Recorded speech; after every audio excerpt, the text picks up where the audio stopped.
Glutathione is good, लेकिन हर चीज़ की access सही नहीं है, टू मच नहीं। आप हर जगह नहीं इसको लगा सकते हैं। जिस बंदे को ज़रूरत है उसको दें। लाइक अगर कोई एजिंग पर्सन है उसको दें तो उसको बहुत फ़ायदा होता है। अगर कोई कमज़ोरी महसूस कर रहा है उसको भी फ़ायदा करता है। अगर किसी के लिवर में मसला है तब भी फ़ायदा करता है, और स्किन को भी इम्प्रूव करता है। यस, स्किन के लिए भी हम देते हैं।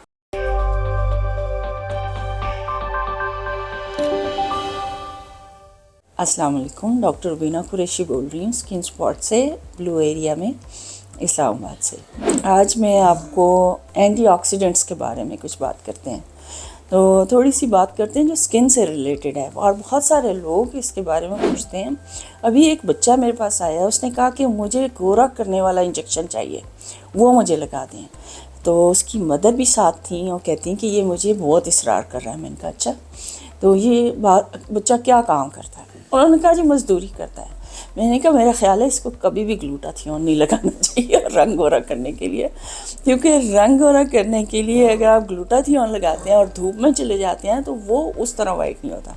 मैं आपको एंटीऑक्सीडेंट्स के बारे में जो बताने लगी हूँ कि ग्लूटाथियोन लगाते क्यों हैं। ग्लूटाथियोन जो है ये वाइटनिंग नहीं करता, स्किन का ग्लो बेहतर हो जाता है इससे, और असल में ये आपके सेल्स को बेहतर करता है।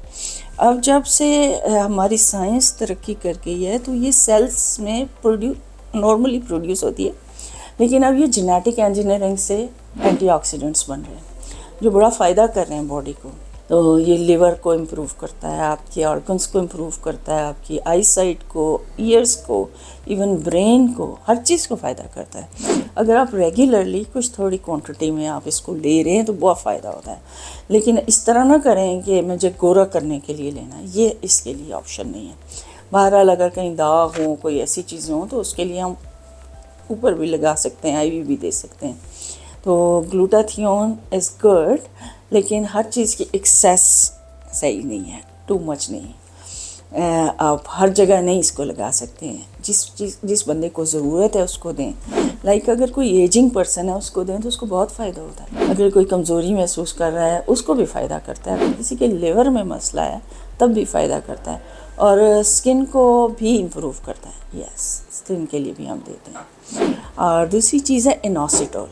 इनोसिटोल के बारे में जी बहुत से लोग इससे खुश होते हैं। थोड़ा सा कीमती होती हैं ये चीज़ें, एंटीऑक्सीडेंट्स, तो हर कोई इसको यूज़ नहीं करता है। लेकिन इनोसिटोल जो है आपके एंटीऑक्सीडेंट है, मतलब ये कि बॉडी के अंदर जो फ्री रेडिकल्स हैं उनको रिमूव करता है और ऑक्सीडेशन को कम करता है, जिसकी वजह से बॉडी के अंदर जो आपके केमिकल चेंजेस हैं वो सही होने लग जाती हैं, नॉर्मल पे हो जाती हैं। और ये क्योंकि दवाइयाँ नहीं होती हैं, इस वजह से ये बॉडी को नुकसान भी नहीं करते हैं। तो एक किस्म का बॉडी का कूड़ा करकट निकाल फेंकते हैं और बॉडी हील होने लग जाती है। तो इनोसिटोल जो है ये ज़्यादातर हार्मोन्स को इम्प्रूव करता है, लाइक ओवेरियन फंक्शंस को बेहतर करता है, आपकी ब्रेन फंक्शंस को भी बेहतर करता है। तो इनोसिटोल जो है बाज़ लोगों को पॉलीसिस्टिक ओवरी चल रही होती है, इंसुलिन रेजिस्टेंस चल रही होती है, दाग होते हैं, एक्नी होती है, हेयर ग्रोथ हो जाती है फेस पे, फीमेल्स को। मेरे पास क्योंकि फ़ीमेल्स ज़्यादा होती हैं तो मैं उनके बारे में ज़्यादा जानती हूँ। तो उनको हम इनोसिटोल देते हैं तो हमें बग़ैर दवाइयों के भी ठीक हो जाते हैं। मतलब उनको हमें हार्मोन्स भी नहीं देने पड़ते हैं और दूसरी चीज़ें भी नहीं देने पड़ती। थोड़ी सी फूड चेंजेस करें, इनोसिटोल दें तो उनके साथ उनके ओवेरियन फंक्शंस ठीक होने शुरू हो जाते हैं। तो इन दो के बारे में आज हमने इसके बारे में लर्न किया है। आप देखें, हम और चीज़ों को भी सीखते रहेंगे।